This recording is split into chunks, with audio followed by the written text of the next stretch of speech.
Oh, welcome to this week's episode of Pit Against the Live Flushing with Colin Show. I'm William, Table and Legs, joined by my constant co-host, Kevin Smurph. Kevin, what's up? What's up? And, no, Pit Against is a live Colin Show. If you'd like to be on air talking to us about your hot take, join the Pit Against Discord by clicking on the link that's in the description. Join the waiting room channel and putting your hot take in the topics text channel. Also, if we like your take, we'll pull you in for a mic check and pull you on air. Here we go. Also, you can put a take in the topics text channel for me to bring up if you can't be on here. I think that's something I'm going to start saying at the beginning. Kevin, is this our 50th episode? I don't know. I don't think so. I'm triple checking. Dang. No, it's not. It's our 49th. Okay. So, this is a not very special episode of Pit Against live Flesh and Blood Colin Show. The special episode is next week, so I'll see y'all then. Kevin, they said it couldn't be done, but you did it. You went and did the impossible. You remained over last weekend, one battle-hardened win up over Tim. Against all odds, against all his trying, you did it. As he took my 80 cards to a 6-2 record. Yeah. Bubbling ninth. It's so sad. In the battle hardened, losing to Prism in the last round as Prism in the fifth mirror of the day that he played. That was crazy. It was wild. Also, I didn't go back and double check which game was me versus Trent. I meant to do that. All right. But yeah, we went to a battle hardened this last weekend. I think it's the first battle hardened Charlotte. This is the first. What tier is battle hardened? Tier 3. Then 2.5. I think is. This is my first 2.5 tier event that I've participated in. You've never played a calling? No. I think I was signed up for one and then went to the UPF event, and then I got a gold foil. Oh, okay. Sure. Hashtag worth. You did win a gold foil legendary before any of us. as much as that is worth. Actually, it's priceless, is what it is. Because you literally can't sell it. Yeah, because you can't sell it. Yeah, Tim did a really good record, which I was thinking about it the other day. Tim went 6-2. I went 5-3. Our placement differences was 38. I guess I don't know. It just was in my head about how big of a gap it can be when you have almost the exact same. Yeah, one game. Like, I don't know. There was a ton of people there. Which I guess an asterisk on that. It was sort of like 2 games because you won your last one to get to 5-3, and he lost his last one to get to 6-2. Yeah. So you were like 2 full games apart at the start of that round. Yes. And you only got like 1 game closer. So like he was at the top of the 6-2s who didn't make it in the top 8, of which there were probably like 6 or 7 of them. I think there's also a statistical thing. I think I brought this up to you while we were there. There's like a statistical thing probably that I can't. I don't know if this is like something someone's actually thought out of. I continued to play after I was no longer viable for top 8. And so a lot of people drop. And so the density of those players changes a lot. And so my games changed a lot. And so I could be playing pair downs more often as I win pair downs or pair ups. Pair downs or pair ups more often. Like it could be, I'm trying to say I'm playing against players who aren't as good or aren't as tough of competition in those later rounds just because of drops. Because they're also just less likely to drop. Yes. They're more likely to play out the event because they want to, and more competitive players are more likely to drop because they want to preserve elo or they want efficient hands. They want efficient decks, and they want to be efficient with their time. They're not going to be there if they're not going to get top 8. Yeah, they're taking it seriously to the point where it's like, nope, all right, I'm not top 8ing. I'm going to go get food and go home. So the later games, I don't put as much stock into personally. However, it did feel good to win the games I felt I should win. So, Yeah. not dogging on anyone. Everyone played well, and I had a great time with 99% of the players I ran into. That's just That's an not event. bad. Yeah, that's not bad. All right. I guess, do we want to get into calls? Alistair, bless his heart's been here an hour waiting on us if we want to pull him in. Yeah, I'll hop over. I love that. I just want to say again, we got people waiting in the waiting room to talk to us about their hot takes about Flesh and Blood, because this is a call-in show. If you want to be live on air talking to us about your take, like Prism's a garbage hero and people who play him are garbage, we'd love to talk to you about it. I'm sure Kevin's full of opinions on that. I believe this one, oh yeah, actually this take was kind of good. I actually really like this. I'm excited about this one. So we have here a caller. Yeah, caller. What's your name and where are you calling from? Hi, you can call me Alistair because my real name is a bit complicated for English, I think. It's Johan, and I'm from Switzerland. Oh, that's dope. From Switzerland? Wait, are you in Switzerland? Do you have to stay up for this? Yes, but it's not a problem. Oh my gosh. How honored I feel. What would you like to talk about?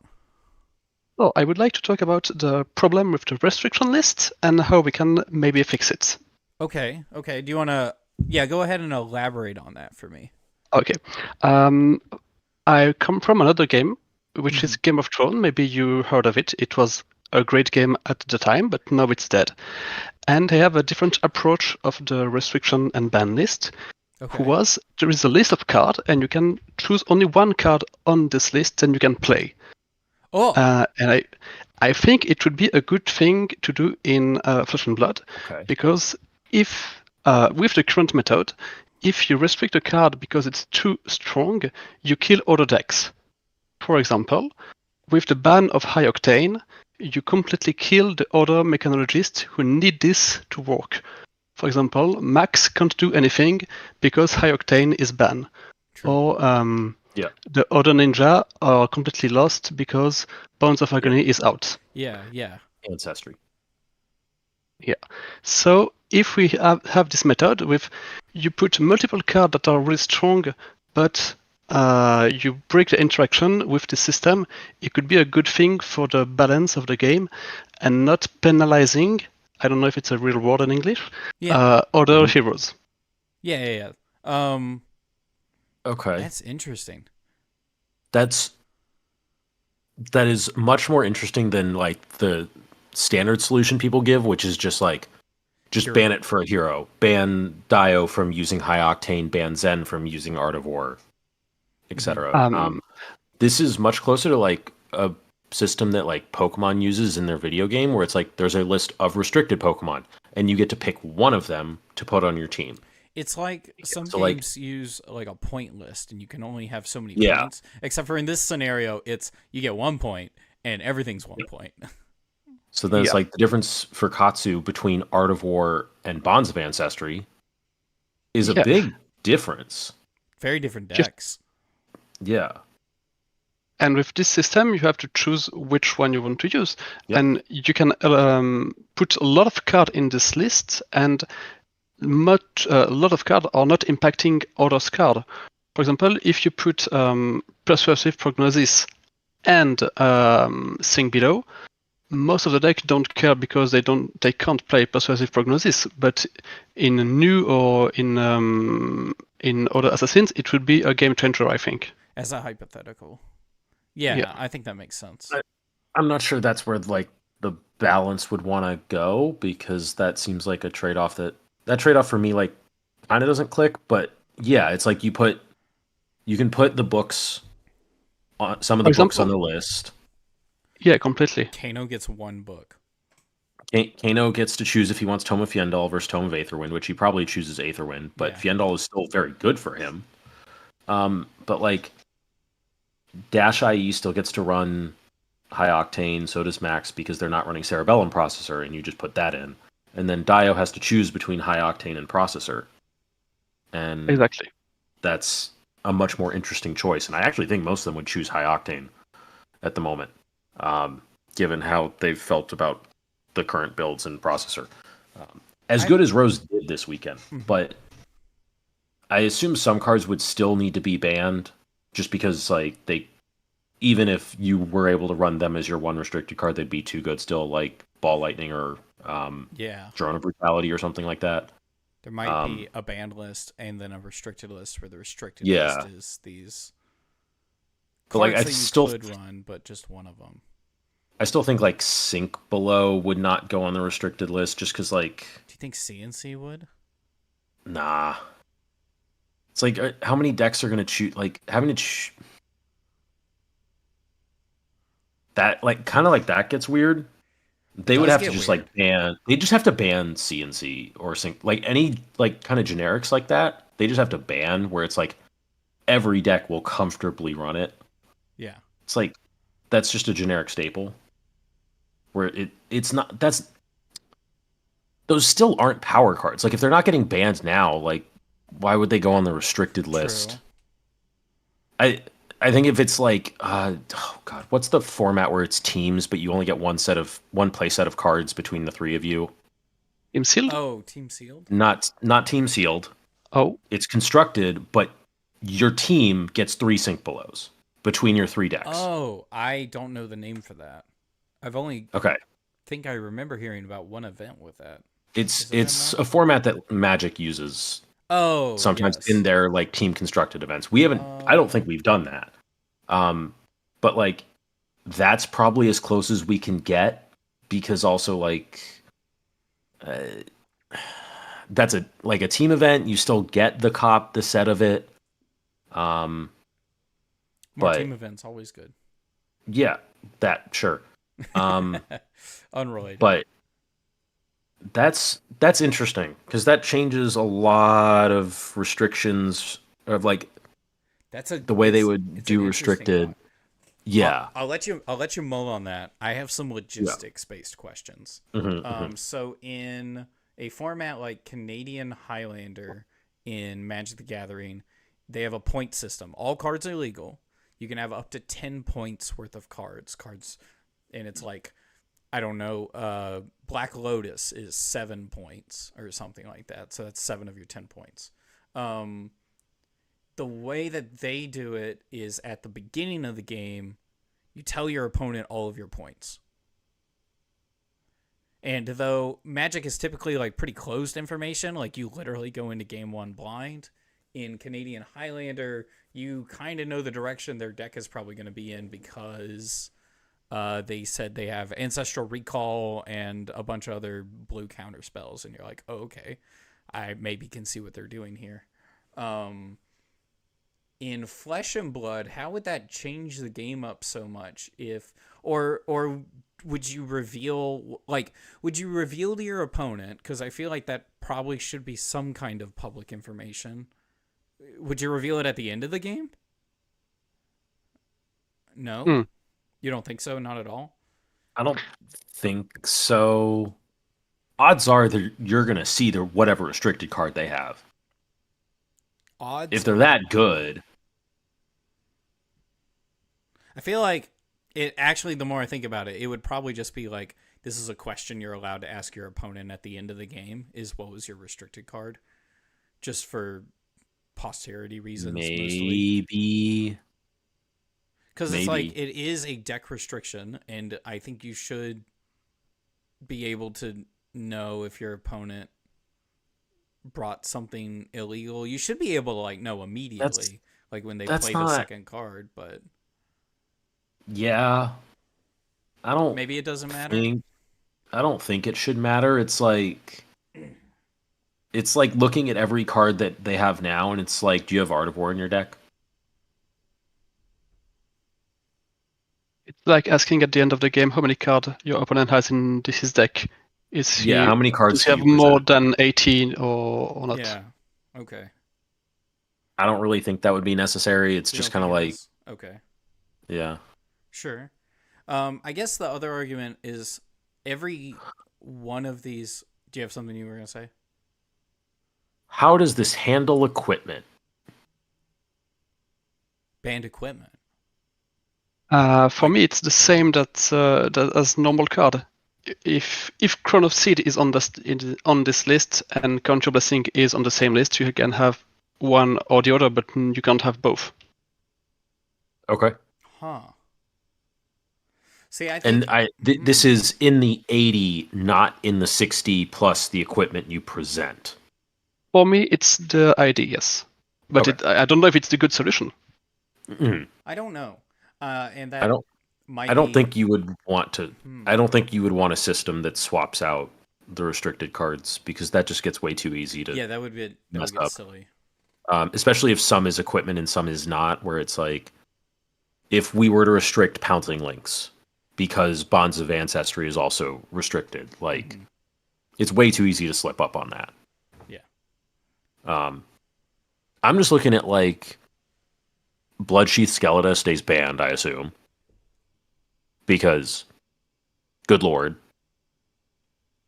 Yeah, but Skeleton is really strong, but if you put on the same list the other cards which are problematic with Skeleton, maybe you can unban Skeleton and just have a bigger list. I think a lot of cards would need to be restricted then. That's true.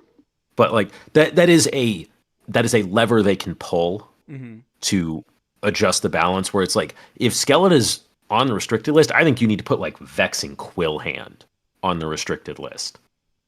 Like, even that is just like crazy. It's interesting because that card just combos with so many different things that in order to restrict it enough to where it's still not best deck in format, regardless what's in your deck. It would combo with like Read the Runes and Creepers. Yeah, like you probably like that's enough. So Sindra said, I assume deck registration sheet would cover a separate section for the restricted cards in a system like this. And I think that's fair, but a majority of Flesh and Blood games, from my understanding, are at armories. And some of these armories can be quite big. And I think even though it's not as serious as any tier 2 or higher event, it's something that should be considered. Right? This is the majority of Flesh and Blood games happening. This is a lot of new people's first foray into the game. You've been playing Flesh and Blood for 3 weeks, and then your opponent at an armory of all places sharks you for having different cards. I don't know. Like, what if it was a Kano and they had Tome of Aetherwind and they had Tome of Fandel, and they found one of them in the first, 4 turns of the game and combo. They find one of each. They just find the first one, either Firebrand or Fandel, and they kill you with that, and then you never see the other one in their deck, so you don't know they're running restricted cards and that they just had their ratios higher of draw 2 cards. Sure. Still raises question of design space. I mean, yeah, any ban list is there to affect the design space, and then like restricted is another one, and maybe that's like too much going on for them, and they don't want to. They want to make it at least somewhat easier on themselves when they already have an eternal. They're trying to make it an eternal format. Oh yeah, true.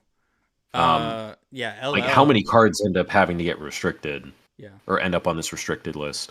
So that leaves me with 2 more points. One of them I'm just going to breeze through because we talk about it every time this subject kind of comes up, which is the complication for newer players. I understand this is a competitive game. Sure. Most players aren't competitive.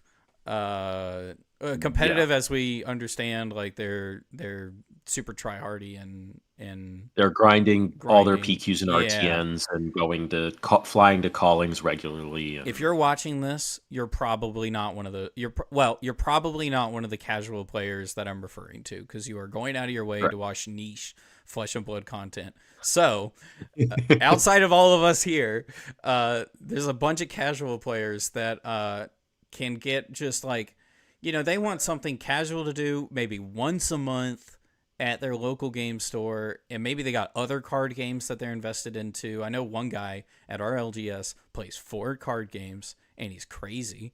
But like, if you add in a restricted list, that let's say this list could get as long as 50 cards. 50 cards? I could see it being 50 yeah, easily.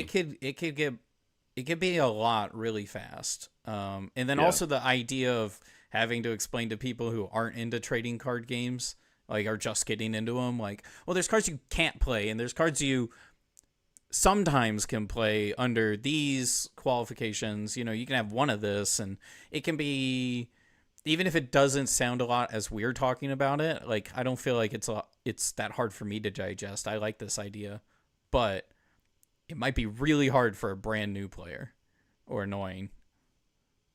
Yeah, this is true. At Game of Thrones, it was a bit complicated at the beginning to explain this idea to new players. But, well, you know it's a card game, and you know that it's constantly evolving. And it was in 2012, I think, so it wasn't so much on social media and Twitter and stuff like this. But we know that we have to check on the PDF of the designer that, this card is on this list. Oh, this card is on this list too. And now the list is quite big. I think there is 40 cards on it. But it wasn't a problem at the time because you know that it's part of the game. And when it's explained, you understand the concept and you just go see the list online. Well, and there's already a list, so it's not complicated. Yeah. I think this idea is really interesting, and it, at the least, I think it should be one of those thought experiments that like players could think about from time to time, because thinking about different ways of looking at the way the game is structured right now is a great way at helping it evolve. Even if we're not directly building the game, I mean, these are things we can talk about online. Maybe it's something LSS thinks about. So I'm sure they do. Yeah, I do really like this idea. Also, the other point I was going to make was how close is CC going to start looking like LL? Like, does it still feel like a distinctly separate enough format? Because LL has a restricted list. LL has a restricted, which is more restrictive because it's on this list only one card. Yeah. In one exemplary. Yeah. Yeah. I think it doesn't look that similar simply because of the number of heroes we have rotated out now. Oh, now that Try's gone, like I think Aurora can't be on the CC restricted list is Chain's hero ability, right? Yeah. Yeah. Okay. We don't have Soul Shackles anymore. We don't have 3 of a kind, really. We don't have... Like, we'll get Art of Vortex. Zen would look fairly similar to his LL counterpart. Yeah. And I think that's it. Prism won't look like her LL counterpart at all because she has OG Luminaris there, which goes crazy and plays completely differently. Yeah. So I think Zen would be like the only overlap instead of what it was in Amsterdam, which was actually fairly close to a CC meta, just like with a little bit of Prism and Icelander sprinkled in. Yeah, that was crazy. Because like there wasn't a ton of Viscerai because Rosetta hadn't come out yet. But like it was Zen and Kano and new Prism and OG Prism with new stuff. So like, well, thank you so much for the call. Is there anything else you wanted to talk about? Thank you for the podcast. No, thank you. You do a great job. Thank you. We appreciate it so much. Oh, it was so exciting getting to hear about this. And this is like genuinely a really interesting take. I like this a lot. Yeah. Yep. Thank you. Well, thank you so much for the call. We'll catch you next time. Yeah, good luck for the end. Thank you. All right, dude, that was... I didn't they're being a little cagey on, what are the 2 suggestions when they were typing it into Bluesky and in the Discord, and when I heard that, I was like, oh my gosh, that's interesting. Yeah, I was like, okay, I have not heard that one before. That one's good. I think it's it still has the problem that I would say is the problem with Yu-Gi-Oh's ban list, which is just like a million cards you have to sift through. Yeah, it's For that ban list is miserable.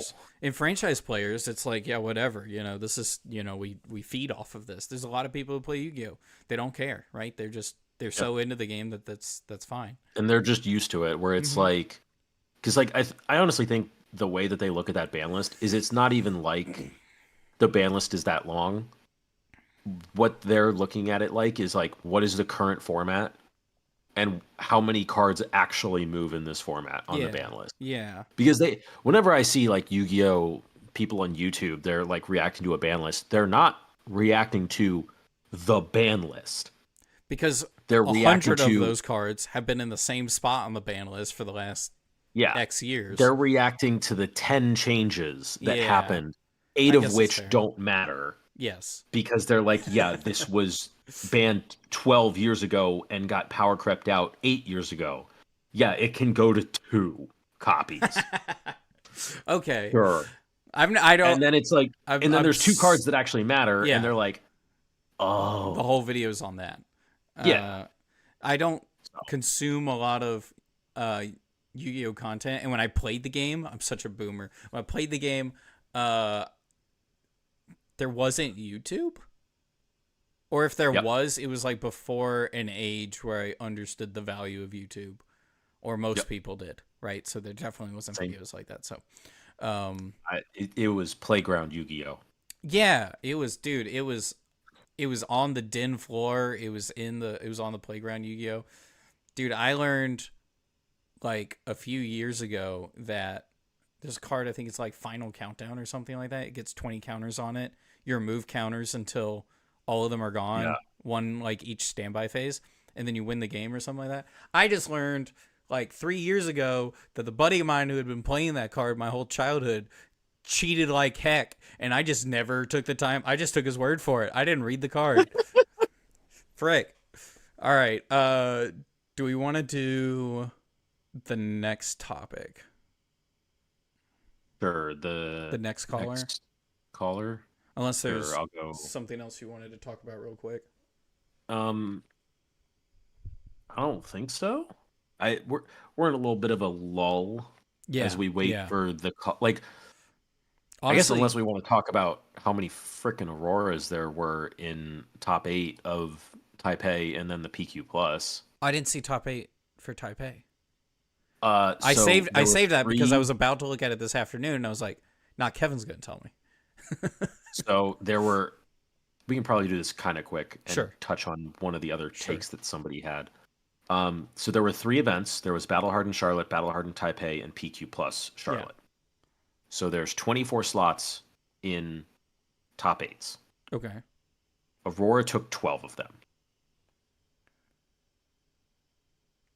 There was only 1 in the top 8 of Battle Hardened Charlotte. That's very There were 6 in the top 8 of Battle Hardened Taipei. They took 6? Yeah. They were all of top 4.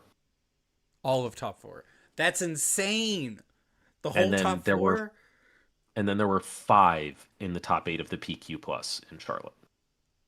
With 2 Dio 5? And a Vinset.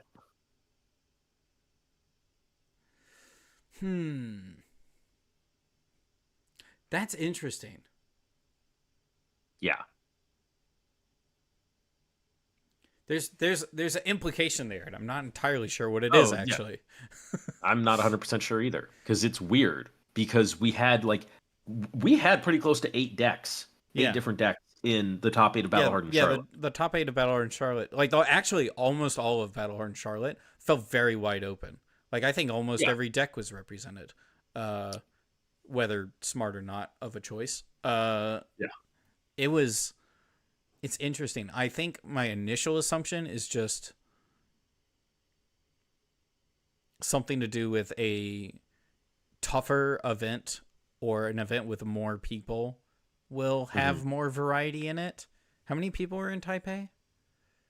I'm not sure off the top of my head. Okay. I just am assuming you said that was a Battle Hardened? Yeah. I'm assuming it was smaller than Charlotte? Yes. Okay. Considering Charlotte was kind of massive. It was very big, but it's for a battle hardened. It's very. The location was very perfect for a lot of people. It was, yes. Charlotte is a very location. A very central location for the East Coast. Anywhere like Maryland South can show up pretty easily. So top 8 of battle hardened Charlotte was Enigma, Ira, Prism, Azuri, Zen, Vincent, Dio. 2 Zens. That's the only repeat. Yep. And it was Zen. You know, the bad aggro deck of the format. Yeah, the deck that didn't show up until the last week. The deck only played by Runaways. Yeah, and whoever these people are. We know at least... Wait, do we know both of them? We know both of them. Okay. So, yeah, I think my initial assumption is something like when 65 players. Okay. The events are smaller. That's small. That is small. My initial wow, they assumption... exactly hit 7 rounds. That is the minimum number of people. Oh, okay. Yeah, because it's 64, 65. Yep. Or, 64, 65. So I think my initial assumption is some kind of correlation where it's like the more players there are, or the less players there are, maybe the more likely someone's going to snipe an event. And so then they just bring the best deck or something like that. The more players there are, the more likely you are to hit weird matchups in the first couple of rounds. So you can kind of you can end up with a couple weird decks that come off weird brackets. You bring a niche deck that targets a very specific deck, you luck out in your first couple of rounds. Or actually, no, a better example would be like, I always think of this, Brendan Patrick at PT1, where they all brought Kano, and he was like, one of us is going to lose our first round. And when you do, you fall down to all the other people that lost their first round because they brought too much AB, statistically. And then those people who brought too much AB end up destroying that Kano completely because they don't have the matchups they're looking for anymore. I think it might be something like that. That's really interesting. And it might change the way I think about metas going forward. That's really good. All right, we can pull our caller in. Yeah. All right, I'll hop over. Thank you. And this is another great moment to shout out our merch store. Currently, right now, I'm wearing both the shirt and the hat of a different YouTube channel that I am not sponsored or affiliated with. And that's because I really like their channel and I like the merchandise they make. High quality, beautiful stuff. Do we get the same stuff as them? No, but it's still high quality and beautiful. So if you want to check out our merch, it is not in the link in the description right now as of the airing of this video. But if you look at the video later, there should be a place to look at our merch, right? Like what Kevin's wearing right now. Okay, what Kevin's wearing later. It looks like we got a caller. Caller, what's your name and where are you calling from? Hello, I'm Vitor. I'm calling from Brazil, São Paulo. Holy frick, that's awesome. What do you want to talk about? Pretty international today. Yeah, heck yeah, dude. Today I replied to your Bluesky post earlier today, talking about some hot takes.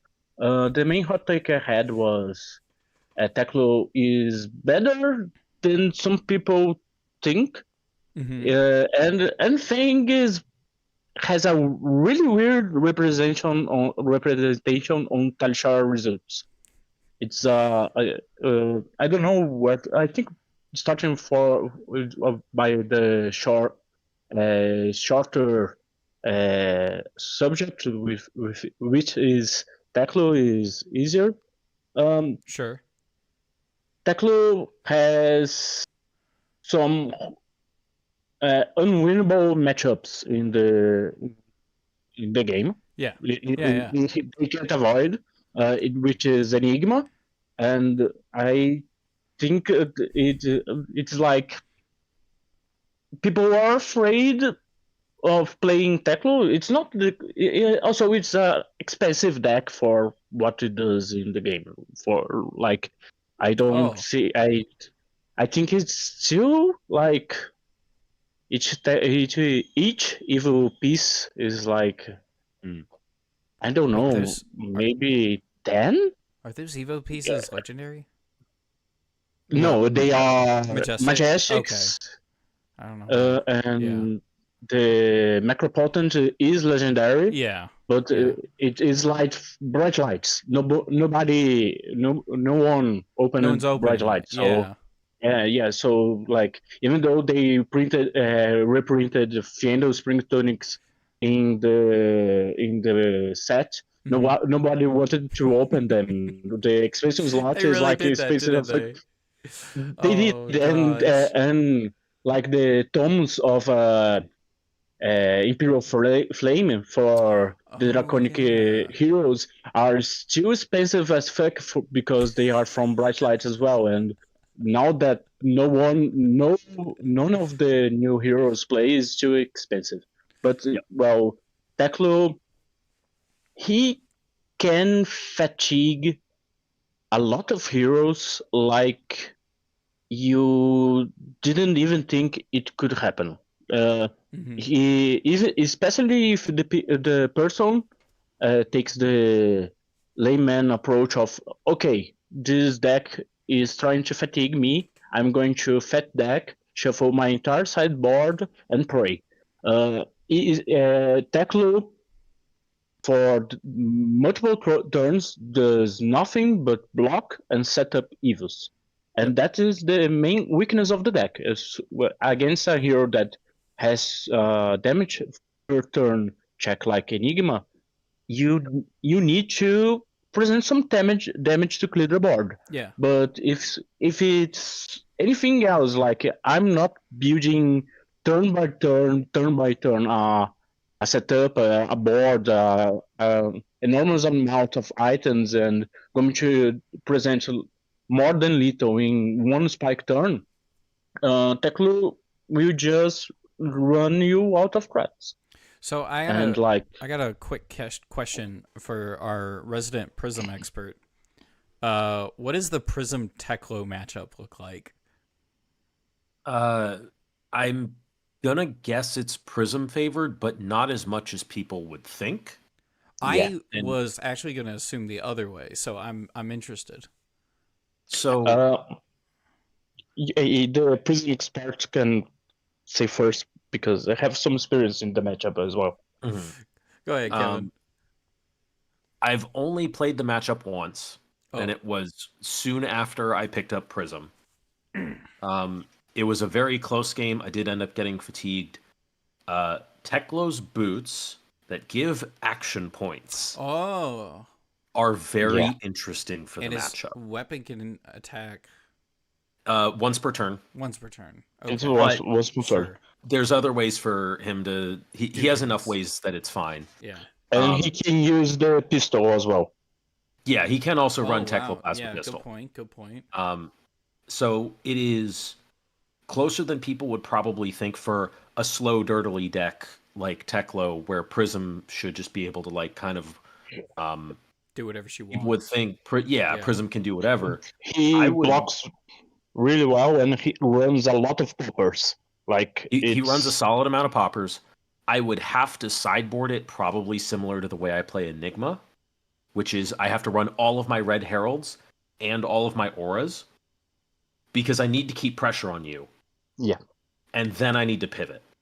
Dromai is a completely different matchup for Teklo, where I'm pretty sure that is unwinnable for Teklo. Teklo only has a chance because during the heavy hitters meta was when our local Teklo player, he's not on Teklo right now. He's either on Nu or Syndra for the following São Paulo, and he during heavy hitters meta he just steamrolled everyone in the local scene.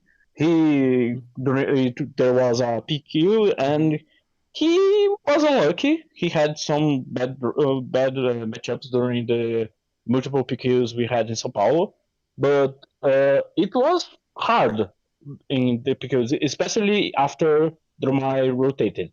No, like the most impressive design point about the Dromai, the strongest card she has is Rake the Embers. Like Rake the Embers is broken. Probably if Dromai returns in some shape or form, Rake the Embers is not coming back. But Teklo, like he can blocks.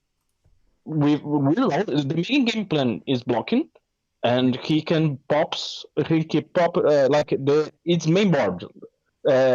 He runs the main attacks he has are poppers, like full set Command Conquerors, Weakest Link, all the evil upgrade cards, sometimes some scraps and so on. So it's like poppers and block cards. Sometimes the card is blocking 4/5, and he has defensive reactions as well.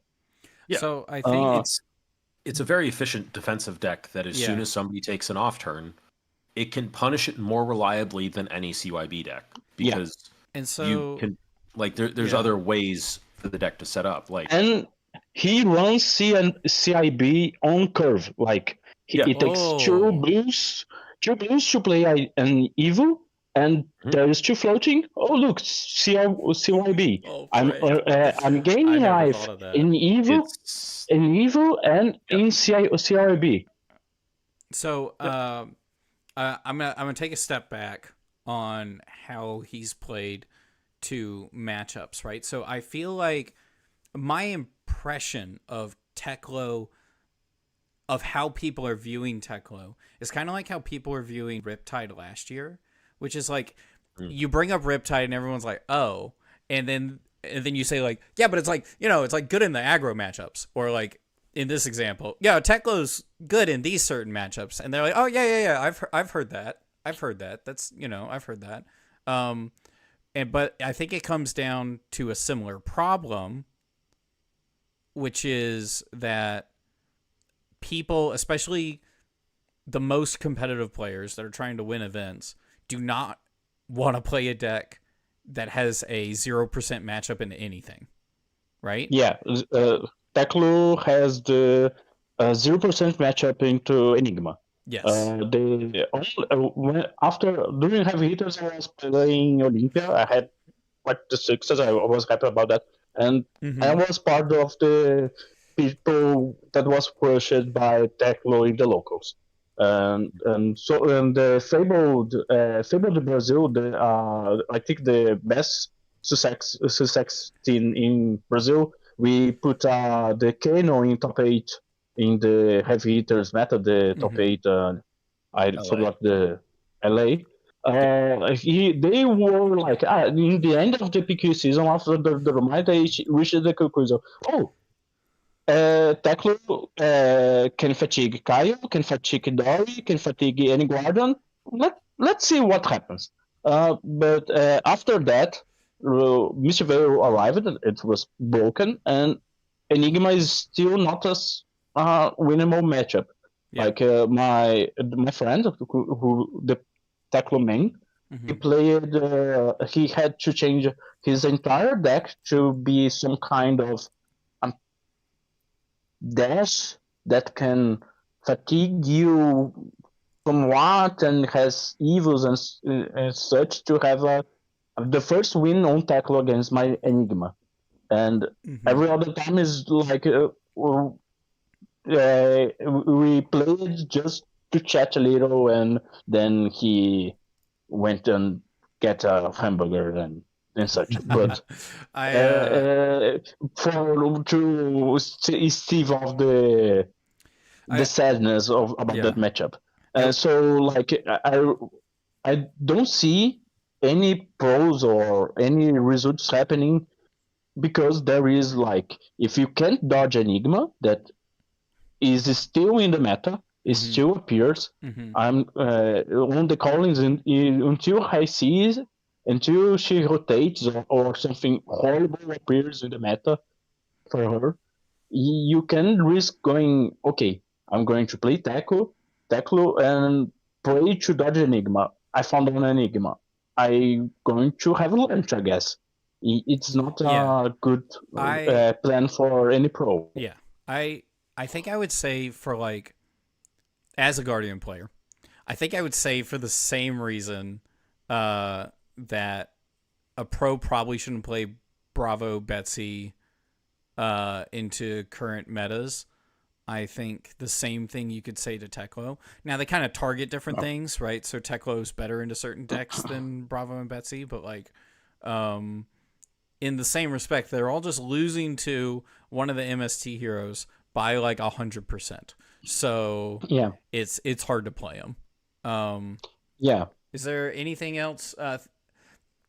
Thank you for bringing it up. I think it is really interesting talking about Teklo because he doesn't get talked about a lot, and he's better than public perception, which public perception is he doesn't exist. So I want to thank you for bringing it up. Is there anything else you wanted to talk about on the subject? Yeah, the two funny things about Teklo. He's after Enigma that is just unwinnable. The worst matchup he has is Betsy because of the overpower. None of your armor blocks. It's still action cards. Yeah, he crushes all the others Guardians, but Betsy. Just after Enigma, it's Betsy because of the overpower. They're action cards. They're in your hand. I'm so confused. I'm like, you just block with your equipment. I didn't get it. You got like a billion equipment. Just block with it. No, can't. And on the same vein, Nu helps Teklo Nu's pretty good. Win the matchup because you won't block with the equipped equipment, but you block from hand. And you get free value. Yep. So people think Nu is a difficult matchup for Teklo. No. Teklo that remembers, it's an action. Here, the bonds, I will block it with everything. If it goes over, you banish another evil that I want in the banish zone. Thank you for drawing me cards. It's like that. Teklo has some really good time into Nu for what I have seen overall. Well, I'd love to talk about this more, but we're running close on time, so I'm actually going to wrap this up. But this was a good talk. I'm glad we got to talk about this. Yeah. Thank you for having me. I wish we had. Do we still have time to talk about Fang or not? I think since we have two more in the waiting room and the show wraps up at 9, probably not. But if you're on next week, 100%, sure. 100%. So thank you for the show. I love listening to it. I will find it really weird to listen to my own voice on the show. It's going to be great. You could show your mom and be like, look, I was on YouTube. Look, that was me. That's me. My mom will feel weird as well. Yeah. So all right. Thank you for having me and have a good time. I don't know. Yeah. Come to Brazil, come for the call in São Paulo. It will be great. I hope to break another record and die on top 8. Perfect. Let's go. I love it. All right. Thank you so much. Bye. Bye. Peace. So I did 100%. I did promise Clark that I would talk to him on his take, which I thought was super interesting personally. Sure. So, do we want to quickly address Syndra's? Because I think there's a simple-ish. I feel like I have a quick response to that one. Not necessarily simple. Yeah, we can do that.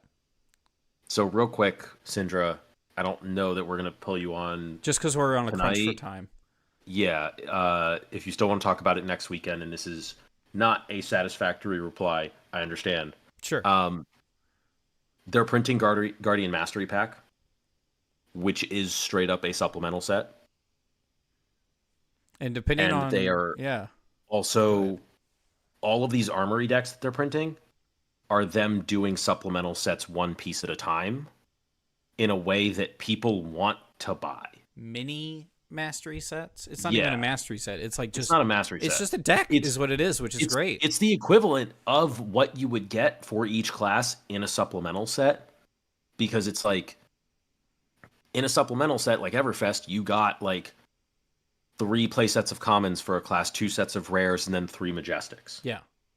And that's roughly equivalent. It's not quite what we're getting in armory decks. It's kind of but the armory decks are more tailored to the individual hero. They also fulfill the requirement of new player entry product, direct to CC, not blitz decks. And they are not as all in one. I think you have to wait your turn. They're playable out of the box, which I think is the hugest part. But yeah, you're getting. It is a different approach for sure. And then also it's what they're doing in place of supplemental sets. We also have expansion slots, which are huge. Yep. Mastery sets are supplemental. And if you break down the word supplemental and get super annoying with words and dictionaries, you could describe the like Japanese reprint boxes as supplemental. Like they came out with that like Guardian Mastery supplemental for Jarl when he came out. So they have a couple archive packs. That archive boxes, yeah. Those are exclusively reprints. Yeah. That's not the same. They supplement. No, they supplement something else. Sure, they're supplementary. Shut up. That's why I said I was going to be annoying, and then I did it. You're going to be really annoying for the sake of being annoying. I am. I'm in that mood. I'm going to be annoying to our next caller as well. Syndra, again, if that was not enough, if you think you can argue it better, I would love to argue it next week. We have our immediate opinion on it, but you could maybe change our minds. I'd love to have you back on. Thinking about card costs. Okay, that's an actual point. I'm going to bring that up immediately as soon as he comes in. Card costs, I didn't even... Kevin, we are looking at it all wrong. The point of view, and we'll bring it up next week, is card costs. We need supplementary steps for exactly what I said, which is reprints, and we need to drive prices down. How much is that card that's expensive? You know what I'm thinking of. Shelter? I wasn't thinking of any card. I'm glad you had one in mind. Well, yeah, that card's too expensive, so we need a reprint of Shelter, even though it just came out. Yeah, already. Also, if they don't reprint Codex and High Seas, I'm going to be surprised. Oh, please. Make it draftable. We got a new caller. What's your name? What's your name? Where are you calling from? Hi, my name is Clark Moore, and I'm calling from Long Beach, California. Oh, heck yeah. And your voice sounds so familiar. Where might you be from? Yes. I am the host number 2 of the Pitch It To Me podcast, which is a podcast all about card design in Flesh and Blood. So we don't really talk about meta or decks that are performing. We try to focus more on what's printed on the cards and how LSS is trying to design the game. If you're the second host, does that mean you're the yellow pitch? No, we are all host number 2. Oh, genius. Perfect. Just like how I'm Kevin's co-host. Okay. What would you like to talk about on the show? So my take was that Warriors would be more successful if they built around combos instead of relying on the number game.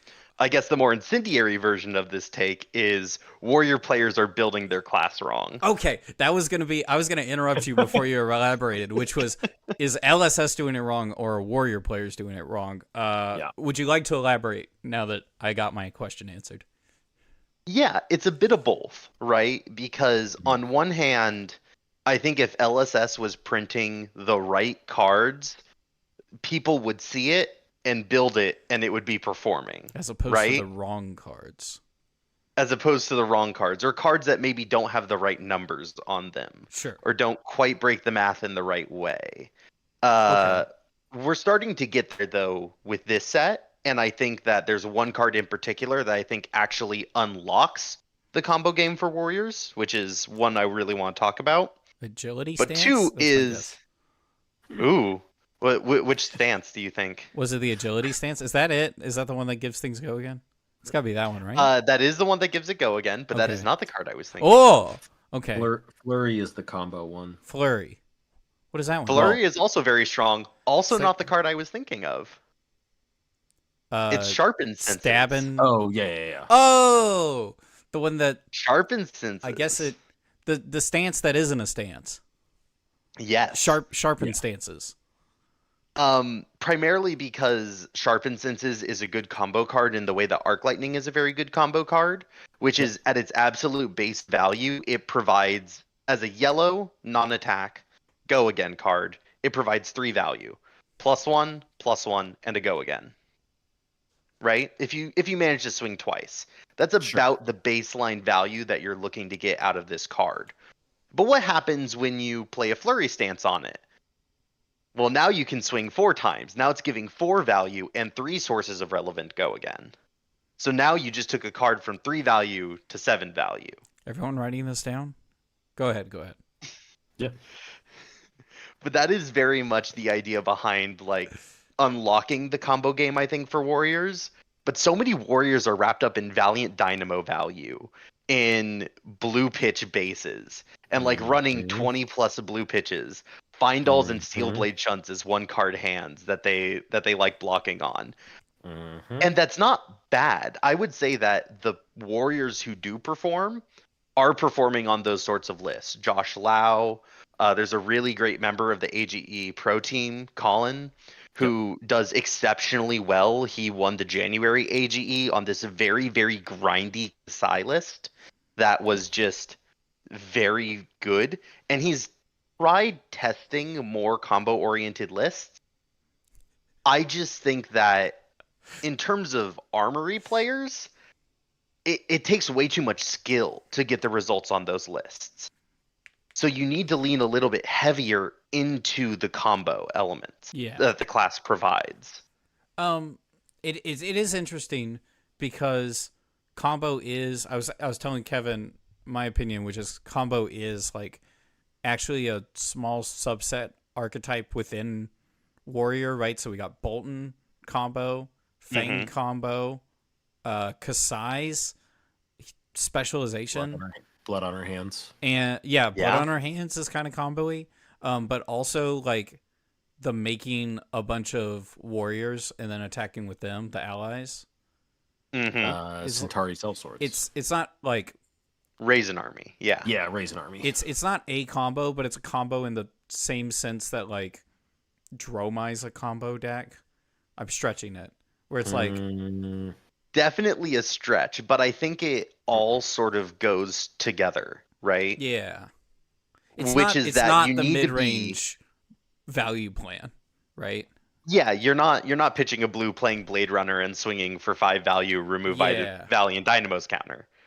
Yeah, that's fine. It's not a bad play at all, right? It's a 2-card 6 in terms of looking at overall numbers, but it's not an exciting 2-card 6. And I don't think that's actually going to help you beat aggro decks. I don't think it's going to help you beat illusionist decks. I don't think it does enough, honestly, into enough decks, unless you are just that talented of a card game player. It is a 2-card 6 on Blade Runner. Yes.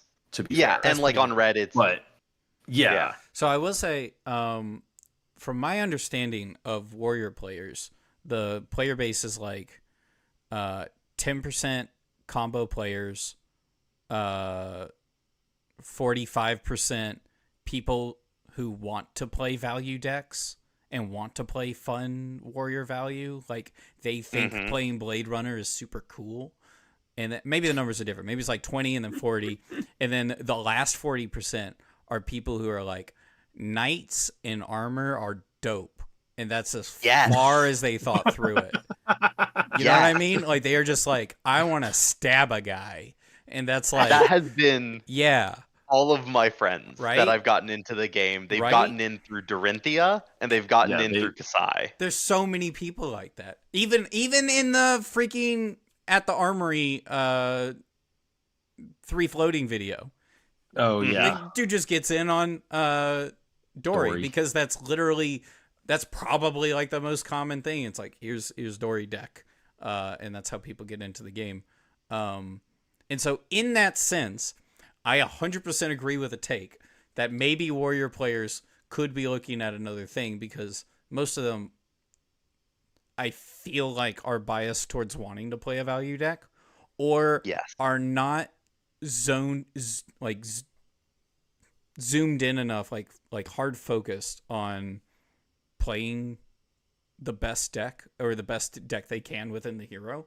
They want to be playing stab with a sword, and they don't care how they do it. One of the main things that sort of drew me to this specific take, was watching the early development of Fang as a list. I was following Fang a lot, and it was so fascinating to watch people start off sort of looking at full combo and then immediately pivoting off of it. And we sort of saw two builds come around with a very specific stream. The Card Guys did a stream with Joshua Lau where he built a list, and then people were in the comments kept talking about Mara Ferris's list. Right? Mara Ferris's list was, hey, if every single reaction card in Fang is a 0-for-4, I just get to play 4 0-for-4s deck. Which is the same thing as Aurora. Cosplay. Let's Yeah. And it's strong because Dromai was very strong. Yes. 0-for-4s are good still. It's also exactly what Mara wants to be doing every second of the game, is just playing a 0-for-4. Which is a great philosophy. I love taking a philosophy that you normally see in other classes and trying to apply it when you see it can work, and seeing how far you can push that list and that concept. But then Josh Lau was playing around with like the grindy mid-range value, just swing 2 daggers every single turn. Blue pitches. He's just playing a Kasai deck. Yeah, Grains of Blood Spill. Yeah. What always gets me when I see these lists is how often they end up spending the Grains of Blood Spill Vigor resource to activate Grains of Blood Spill. Yes. The seismic surge and it just, from the chess piece. It's cycle when you hit with a weapon, you can pay 1 to make a Vigor token, but then they just use that resource from the Vigor token to pay into the Grains again. I'll eventually need it in game 3. It carries over, right? Like, how far can I stretch this resource? Next round. And then eventually you like don't hit, and then you don't get the Vigor anymore. And I'm like, you just that value went nowhere. Correct. Or you have to block it. And it's very frustrating. I think if they leaned less on trying to create turn-by-turn consistency and giving themselves the ability to spike damage, because that's what Viserai did really well. And I think it's what put Viserai as the #1 deck in the format last season. Yeah. Which was, he had the ability to play cards that delayed value so that on a later turn he could spike to 20+, 30+ damage. Warriors can do that too with their with Kasai's gold and copper tokens, with Fang's fealty trying to set up the right combo cards, right? Sharpened Senses with the Flurry Stance popping. That is just you don't even need any other cards. You could literally just play Sharpened Senses on a flurry turn and just swing for 2, 4, 6, 8, 1 card 8, right? You add in an Oath of Steel there, and that value just explodes.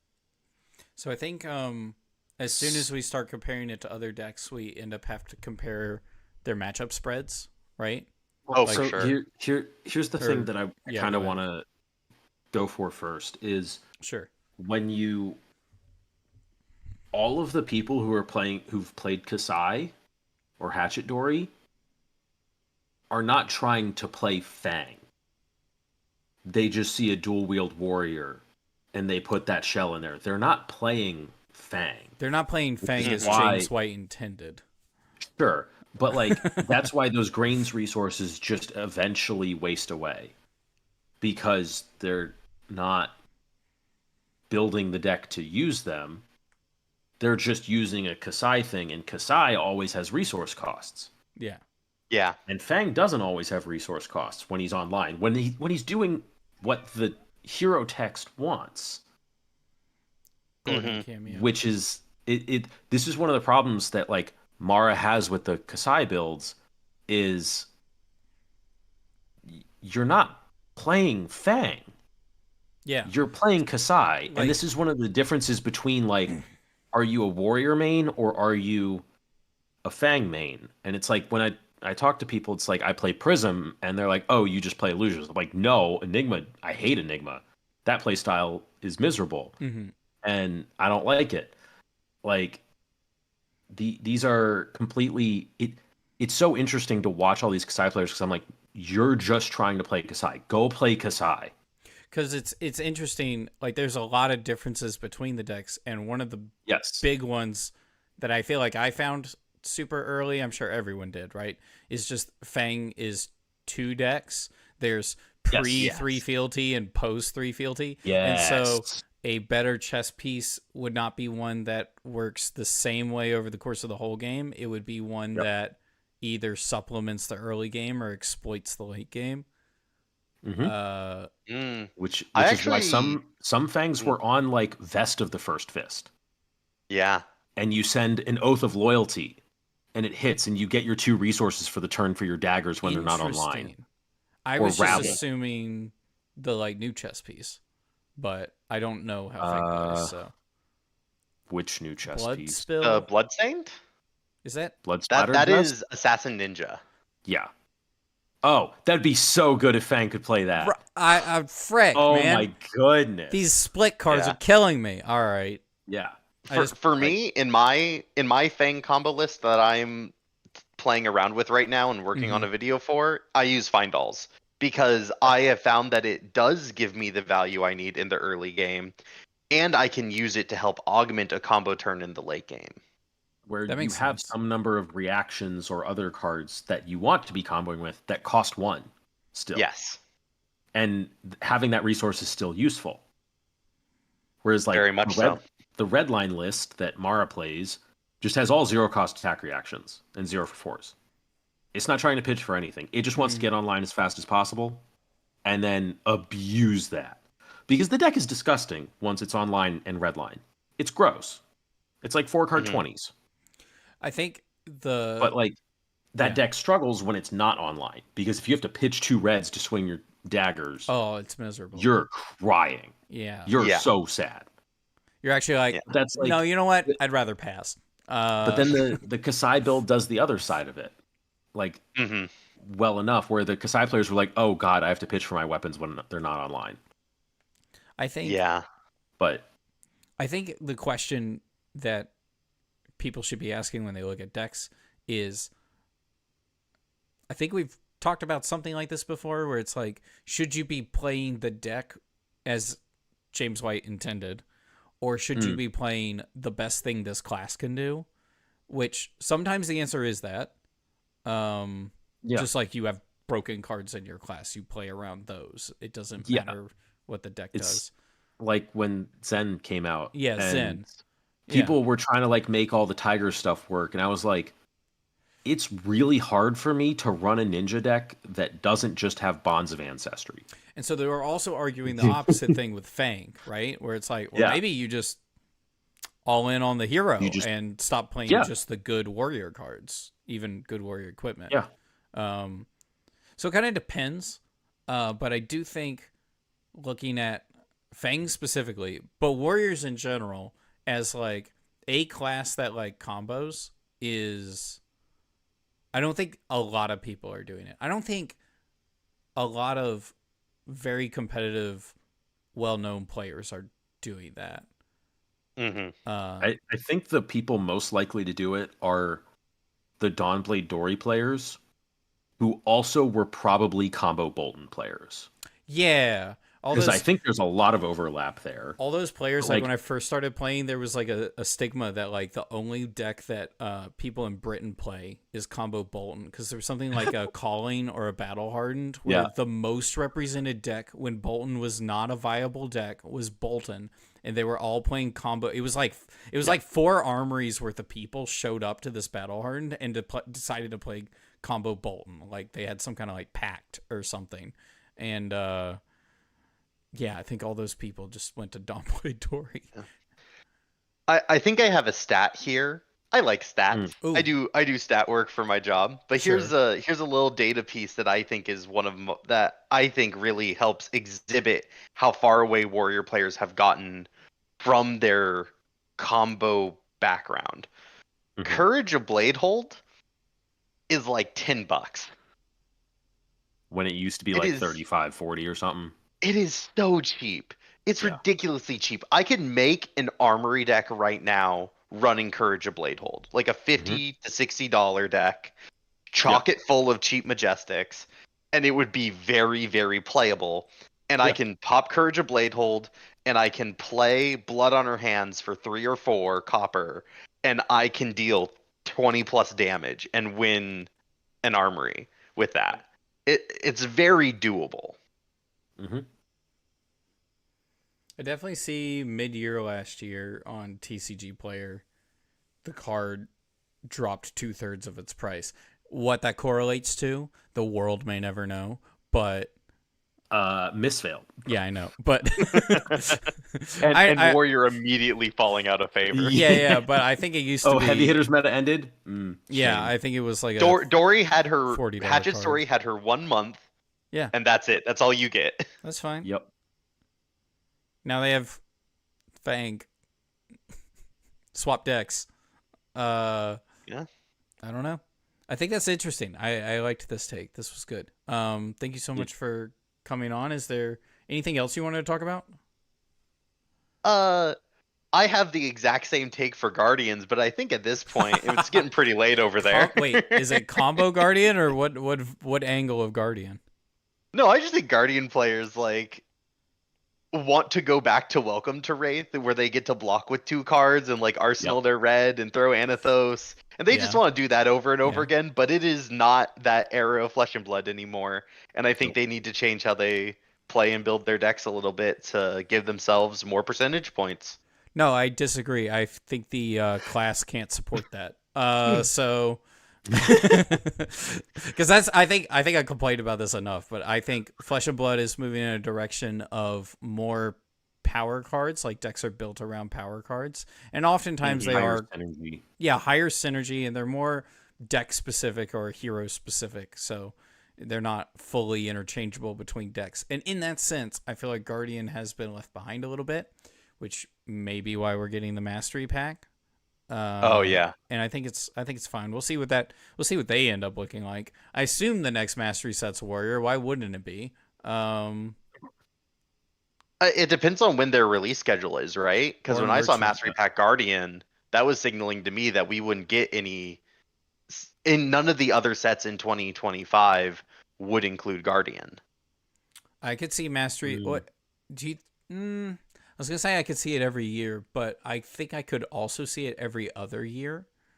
I think they want to do a relatively large extra set every year. Like I think of Round the Table, and now I'm thinking Guardian Mastery. So who knows? Maybe we get a Round the Table next year, and then Warrior Mastery 2020, whatever year it is. Then there's also Smash Palace, right? We gotta figure out what Smash Palace. No one knows what the frick. It's not a set. It's not a set. We know it is tied to Guardian Mastery Pack, which makes me think it's some sort of event series type deal or something. Standalone PvE, or it's the PvE or another whatever. tier 1 event. Casual play weekend event, maybe. Smash Palace is like an organized UPF thing. You have armory events, and then you have Smash Palaces. Yeah. Lots of options there. It's exciting. I think we're in a great era of Fab. I think the dev and design work is getting better and better.